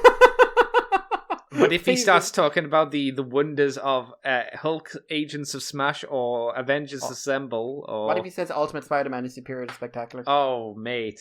What if he says that just like Marvel Spider-Man show from a couple of years back is better? Wasn't that Ultimate Spider-Man? No, they made another one that was even blander. What was that one? Oh, just Spider-Man. Just called Spider-Man. Was it? Art style was something else. No, I know the one you mean. Yeah. That one did look bad. I think I saw a review on it from someone, and someone said as well that it was shit. And I was like, I'm not shocked.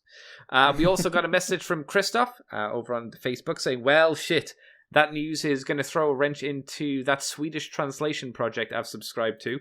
I assume this is related to the IDW stuff that we mentioned on the show last week. Yeah. Well, at least we got Last Stand of the Wreckers Season 1. We got Last Stand and Season 1 of More Than Meets the Eye out of it. Anyways, great work on your Underworld's warbands, Andy. Thank you. They're passable, I would say. At least I would class them as they're passable. I don't hate myself when I look at them, which is as good as I'll ever feel about something.